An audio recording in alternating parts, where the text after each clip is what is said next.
Être libre de la routine, voilà le sujet de l'enregistrement d'aujourd'hui.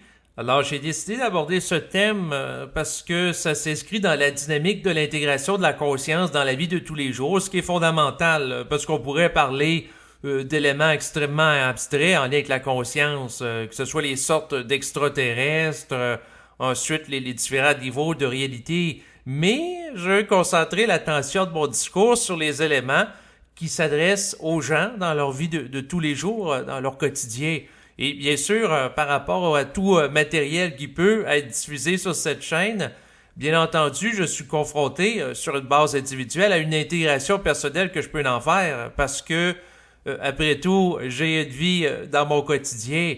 Et c'est la raison pour laquelle j'ai décidé d'aborder le thème d'être libre de la routine, parce que la personne qui vous parle, alors moi je suis quelqu'un habituellement qui est très routinier. Dans mon passé, j'étais très structuré, je le suis encore beaucoup, mais avec le temps, et suite notamment à une discussion, à un échange qui a eu cours avec l'une des personnes qui a écouté certains de mes enregistrements, et puis d'autres personnes aussi dans le passé, j'en suis venu à un point aujourd'hui dans ma vie, au moment où je prononce ces mots, que j'ai eu à redéfinir ma vie pour me libérer de routines qui n'étaient plus utiles. Donc, lorsque la forme est finie, lorsque la forme nous alourdit, eh bien, il faut être capable de la délaisser pour vivre davantage dans la fluidité de l'être et de la fluidité de la vibration.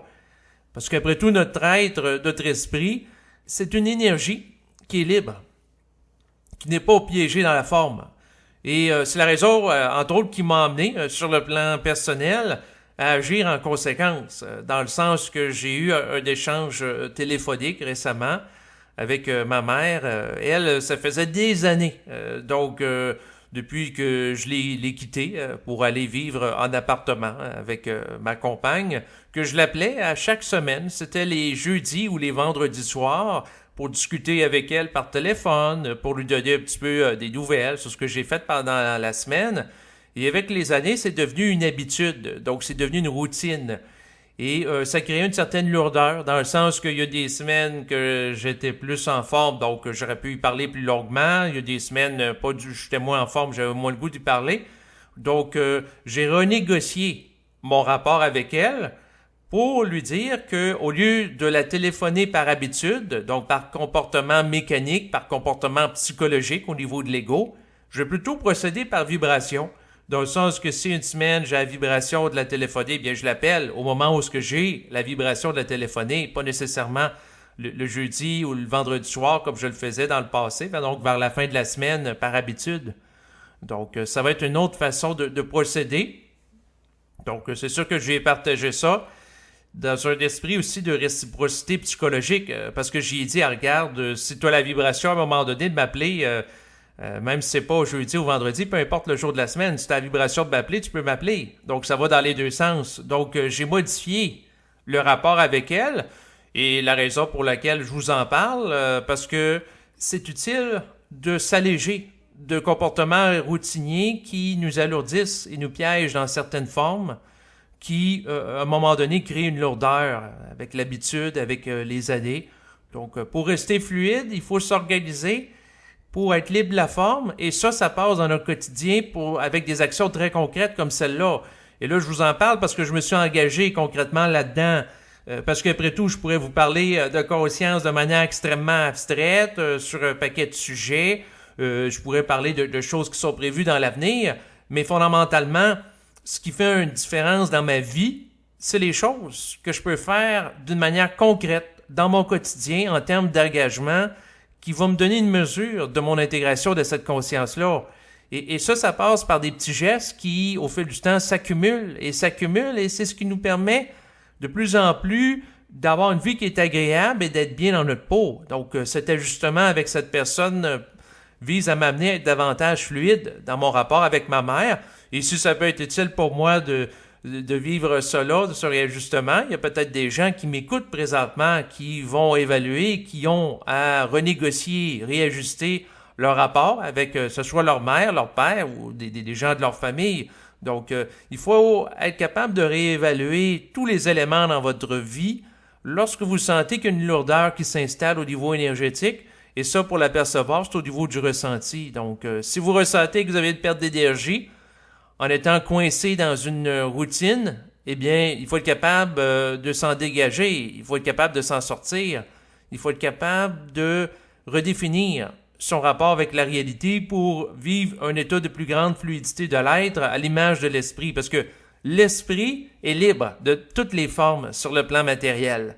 Donc, l'esprit, c'est une énergie qui est immortelle, c'est une énergie qui est capable de générer des formes, c'est une énergie qui est créative. Donc, l'esprit en tant que tel, il mange pas, il n'a pas besoin de payer d'impôts, il n'a pas besoin d'appeler sa mère à toutes les semaines. L'esprit est totalement libre.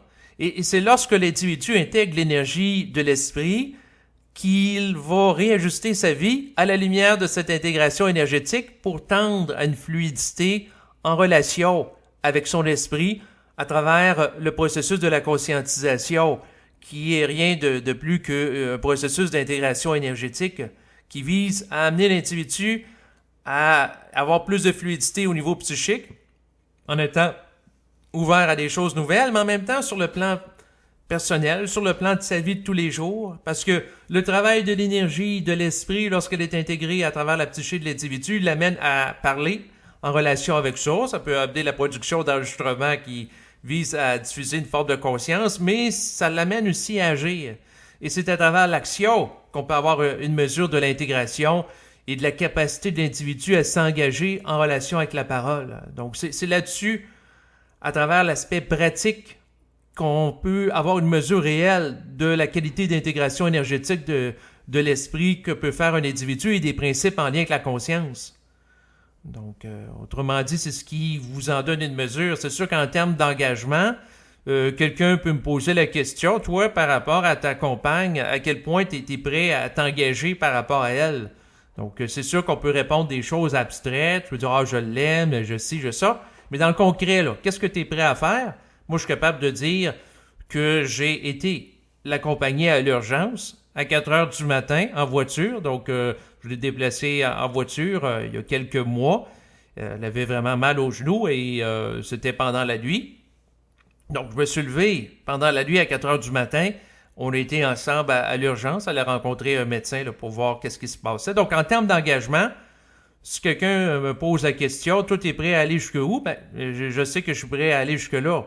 Donc, ça donne une mesure concrète de qu'est-ce que je peux faire. Et c'est sûr que pour ce qui est de l'engagement en relation avec la vibration de l'esprit, bien, votre mesure de votre capacité d'intégration de cette conscience dans votre vie de tous les jours, c'est en fonction des actions que vous pouvez faire. Et les actions, ça n'a pas nécessairement besoin d'être spectaculaire. Donc, vous n'êtes pas obligé de devenir du jour au lendemain un super-héros comme les X-Men ou Spider-Man ou Batman qui va faire des actes incroyables. Non, il suffit tout simplement d'être capable de faire des choses dans le quotidien en fonction de la vibration que vous avez. Pour certaines personnes, la personne peut être mise en vibration pour faire le grand ménage du logement. Donc, si elle est mise en vibration pour faire ça, et elle fait le grand ménage du logement dans lequel elle réside, bien, c'est une action qui est vibratoire. Ça montre que l'individu a la capacité de suivre la vibration sans se faire astraliser par exemple, le désir subjectif de remettre ça plus tard dans une autre année. Donc, si la personne est capable de suivre la vibration de l'esprit, lorsqu'elle juge qu'elle est intelligente, en n'ayant pas de résistance par rapport à elle, bien à ce moment-là, elle vit la fluidité de l'être. Donc, autrement dit, quelqu'un, par exemple, si on reprend mon exemple de tantôt, j'ai eu à communiquer par téléphone à ma mère.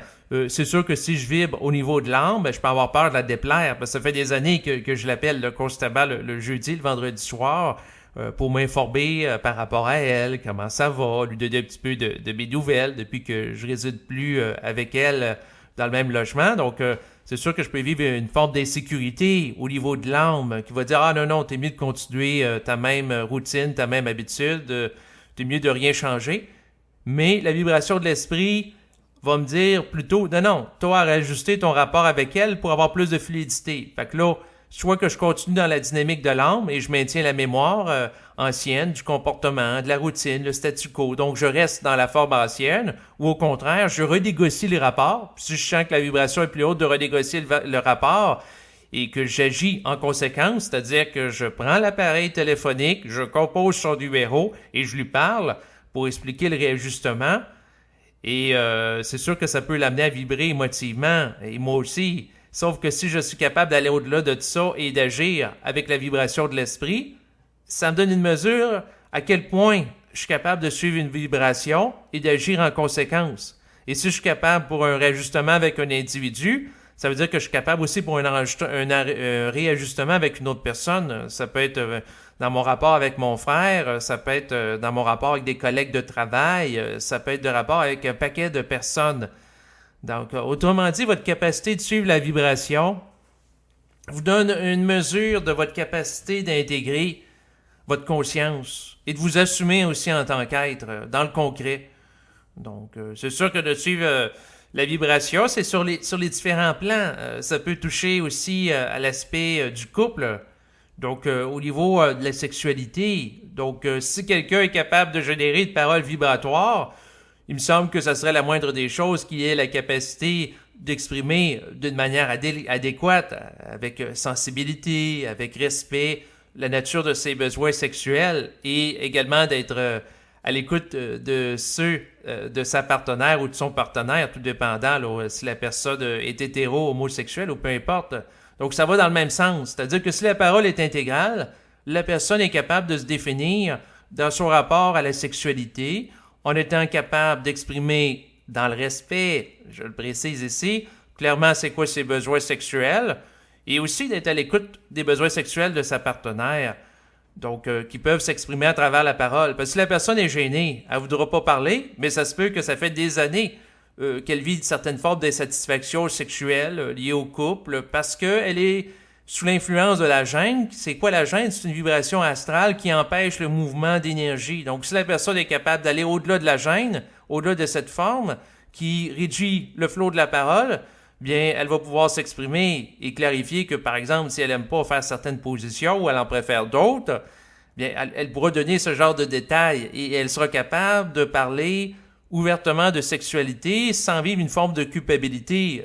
Parce qu'autrefois, les gens qui vivaient de la sexualité en dehors de la reproduction, en fonction du conditionnement religieux catholique, allaient vivre de la culpabilité parce que la conception chrétienne de la sexualité, dans laquelle j'ai grandi au Québec, était associée fondamentalement à la reproduction de l'espèce. Donc la sexualité pour y exprimer de vibrations, pour aller chercher un plaisir corporel, était extrêmement mal vue.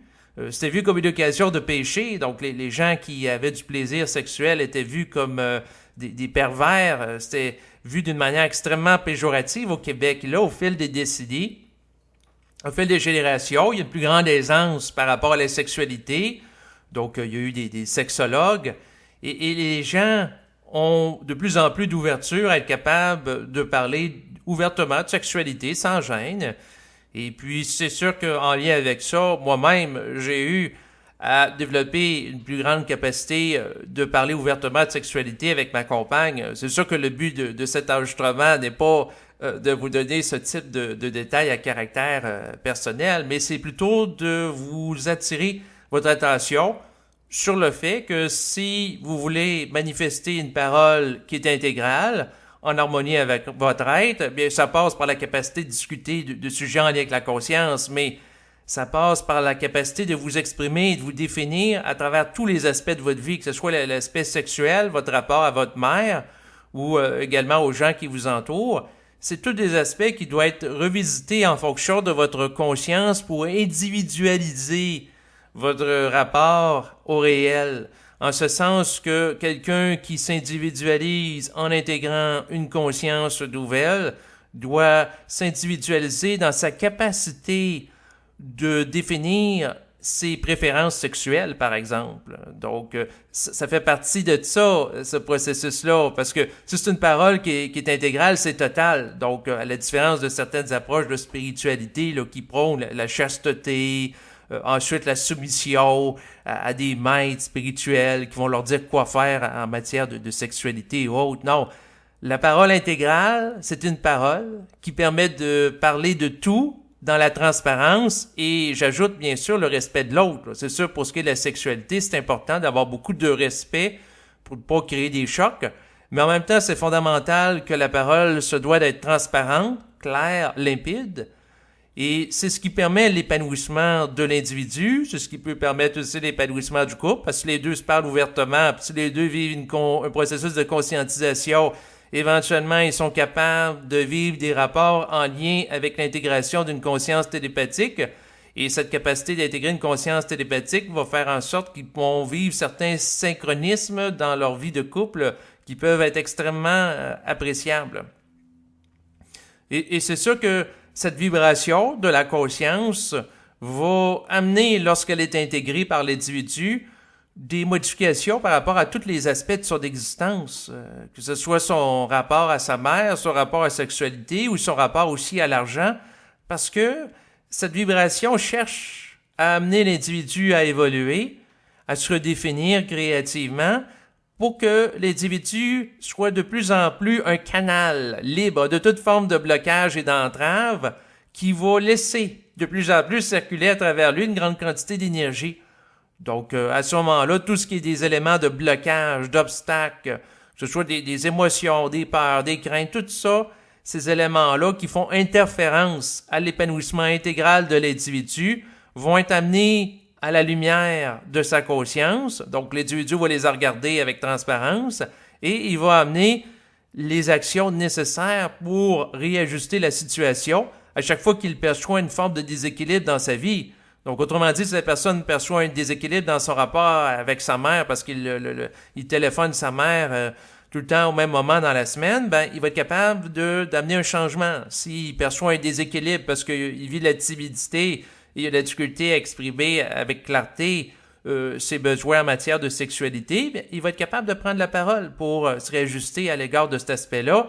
Même chose pour différents autres aspects dans sa vie qui vont être amenés à sa conscience. Donc, autrement dit, la redéfinition de l'individu en lien avec l'intégration de l'énergie est totale parce que l'énergie cherche de plus en plus à descendre à travers lui et en relation avec cette descente, ça prend une capacité d'ajustement qui est de plus en plus immédiat. Donc, autrement dit, au lieu d'attendre plusieurs mois avant d'apporter un changement, ça devient de plus en plus instantané, rapide, immédiat parce que l'individu développe une volonté qui cherche à faciliter l'intégration de l'énergie et l'amener à vivre une vie qui est de plus en plus agréable, parce que c'est le but de la conscience. Le but de la conscience en tant que tel, c'est fondamentalement d'être bien dans sa peau. Et c'est ça l'élément fondamental par rapport à toute l'intégration de la conscience qui peut être vécue au fil du temps.